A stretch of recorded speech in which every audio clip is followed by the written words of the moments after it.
And that is why on December 23rd, one of the bills I was so proud to sign into law declared that racism is a public health crisis today. Because the war is not over. The battle is not over. The march must go on toward justice. Because we are not there yet, my friends. Dr. King would say we are not to the top of the mountain just yet. And one of the issues that we must galvanize behind is recognizing that, yes, we've come through a difficult time with this virus known as COVID. But there's an insidious virus that's attacking our very core of our democracy, and that's known as voter suppression.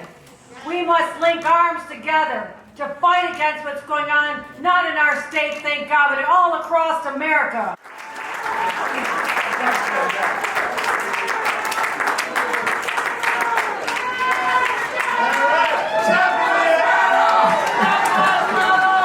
Listen, many years up here,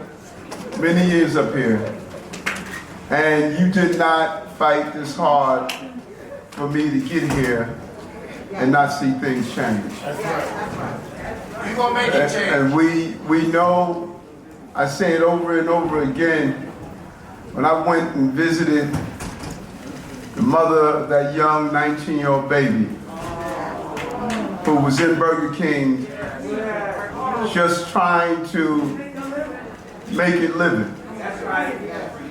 And sometimes when bullets strike the physical anatomy of a person who does not realize that path may stop, but it travels and rips apart the body of our community.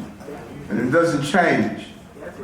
Or when you have a young Asian woman who's pushed to the subway tracks because people in the system are not receiving the right mental health care that they need, because we believe it's more dignified to live on a train but then live into permanent housing. All of the incidents we're seeing around us really personifies what Dr. King's life was like. And it's time for us to move from just the name and become King-like. Everybody say, today's the day. Today's the day. I say that because today's the day that we not only celebrate him, but today's the day that people will lift up his name who try to do everything they can to block his legacy the year before. Today is the day that people will lift up a sanitized version of Dr. King because they're really afraid of the revolutionary king who he really was. Today is the day people will talk about how he risked his life, but many of our leaders can't risk their title, they can't risk the seat they hold, they won't risk not even being in the photo to do the work of Dr. King. Today is that day. So I'm sorry, I gotta bring a little bit of truth. I know we're celebrating, but we are in some tough times right now. Dr. King talked about two Americas, one beautiful of situation and one full of daily ugliness. 60 years later, it's the same two Americas. He spent the last few years of his life fighting for voting rights and fair housing. Right now, we are fighting for voting rights and fair housing.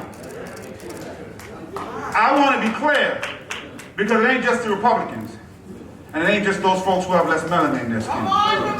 Because one of the things that are different than when Dr. King was there are a lot more people in power that look like him now.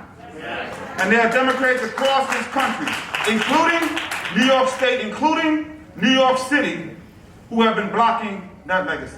And I want to be clear about that.